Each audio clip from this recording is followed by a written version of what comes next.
জামাত নেতা আফজাল হোসেন জামাত প্রার্থী তিনি জনসভায় বলেছেন কি শাসন থাকবে, আল্লাহর কোরআনের শাসন থাকবে। আর চুরি করলে যদি হাত কেটে দেওয়া হয় তাহলে কি এলাকায় আর চুরি হবে? আমরা সেই শাসন চাই। আপনারা তো জামাতের সাথে জোট করেছেন, আপনারাও কি সেই একই শাসন দেখতে চান কিনা? ধন্যবাদ। না, আমরা পরিষ্কারভাবে বলছি যে এই যে যিনি বক্তব্যটা দিয়েছেন সম্ভবত আফজাল হোসেন নামে, যে বিধর্মী প্রার্থী কিংবা সামগ্রিক বিষয়ে তার যে শাসন ব্যবস্থা নিয়ে বক্তব্য, আমি মনে করি না যে এটা আসলে জামাতের বা 10 দলীয় জোটের সামগ্রিক বক্তব্য, কারণ এটা জামাত অন্য করে না। যে কারণে জামাতের কিন্তু নিজেরই ভিন্ন ধর্মের প্রার্থী। জামাত যদি ওন না করে, যদি আপনারা কোনো দল, আমি প্রশ্নটা করে রাখি এখানে, আপনারা ওন না করেন কিন্তু আপনার বিপক্ষে কোনো মন্তব্য যায়, আপনার প্রার্থী করে, তাহলে আপনারা কি করবেন সেক্ষেত্রে?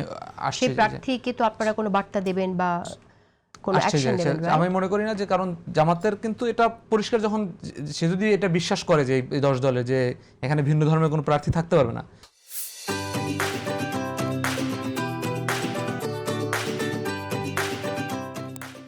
এই 10 দলে কিন্তু অনেকজন ভিন্ন ধর্মের প্রার্থী আছে। যেমন আমাদেরই একজন আছে, প্রীতম দাস সিলেটের একজন প্রার্থী আছে মৌলভীবাজারের, তারপর জামাতের নিজেরই ভিন্ন ধর্মের প্রার্থী আছে।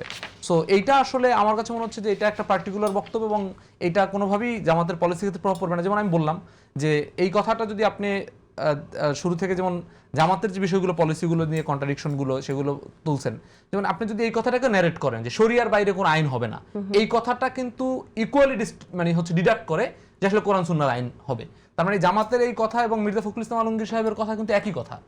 হ্যাঁ, সো তিনি তো বলেছেন প্রকাশ্যে জনসভায় যে বাংলাদেশে, আমারটা মনে হয় না, এখানে আমাদের একটু গ্যাপ আছে। কারণ এটা মনে হয় না, কারণ তিনি এখানে স্পেসিফিক্যালি বলে দিয়েছেন কোরআনের শাসন, রাত চুরি করলে যদি হাত কেটে দেওয়া হয় তাহলে কি এই এলাকায় চুরি হবে কিনা। আমি তো এটা বলছি যে এই ধরনের, মনে করেন যে আমরা মদিনার আইন প্রতিষ্ঠা করব, আমরা কোন শরিয়ার বাইরে কোনো আইন হচ্ছে চালু করব না, এই শরিয়ার আইন বাইরে চালু না করা মানে কি আপনি সমস্ত আইনগুলো শরিয়ার মধ্যে থেকে করবেন, এটাই তো মিন করে। আমার মনে হয় না। আমি এম এ আজিজ, বিষয়টা হচ্ছে, আমি শেষ করি, আমার আলাপটা শেষ করি। বিষয়টা হচ্ছে যে এই ধরনের অঞ্চল ভিত্তিক এই ধরনের বক্তব্য আমরা বিএনপি এবং জামাতের উভয় দলের মধ্যে দেখছি। আমরা এখানে যেটা পরিষ্কারভাবে বলছি আমাদের জায়গা থেকে, যে এই জামাতের যে প্রার্থী তিনি যে বিধর্মীদের ব্যাপারে বক্তব্য দিচ্ছেন, এটা আমি একবারই প্রকাশ্যের প্রতিবাদ জানাই এবং হচ্ছে এই ধরনের মন্তব্য এটা করার কোনো রাইটস নেই। কারণ গণতান্ত্রিক প্রক্রিয়া, গণতান্ত্রিক দেশে যে কেউকে জনগণ প্রতিষ্ঠা করলে বা পছন্দ করলে ভোট দিলে তিনি দেশের শাসক হইতে পারবেন, প্রার্থী হইতে পারবেন, এবং এটাই আসলে গণতন্ত্রের জন্য সবচেয়ে বেশি দরকার। এখন বিষয়টা হলো যে এই সামগ্রিক যে প্রচারণাটা, এই প্রচারণার জায়গা থেকে আমরা ইকুয়ালি যে প্রবলেমগুলো আমরা বিভিন্ন দলের মধ্যে দেখছি, এই সব প্রবলেমগুলো আসা দরকার।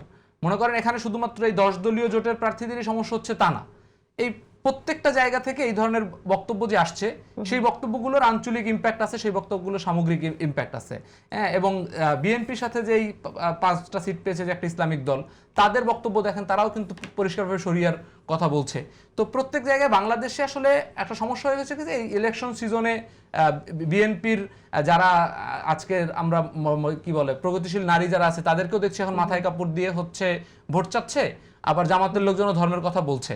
সো ইলেকশন টাইমে বাংলাদেশের যেহেতু অধিকাংশ মানুষ ধর্মপরায়ণ মুসলমান, এই অধিকাংশ মানুষের মন জয় করার জন্য, ক্যাশ করার জন্য একটা প্রতিযোগিতা থাকে, কিন্তু এই প্রতিযোগিতাটা কোনোভাবেই যেন এই লেভেলে না যায় যে আরেকটা ধর্মের প্রার্থীর জন্য বা আরেকটা ধর্মের মানুষের জন্য এটা প্রতিবন্ধকতা তৈরি হয়। এইটা কনশাসলি আমাদেরকে অ্যাড্রেস করতে হবে। আপনি বিএনপির সাথে যে ইসলামিক দলের কথা বলছেন, সেই দল যদি বিজয়ী হয় তবুও বিএনপি যে আইন প্রণয়ন করবে সেখানে কোনো প্রভাব বিস্তার করতে পারবে না।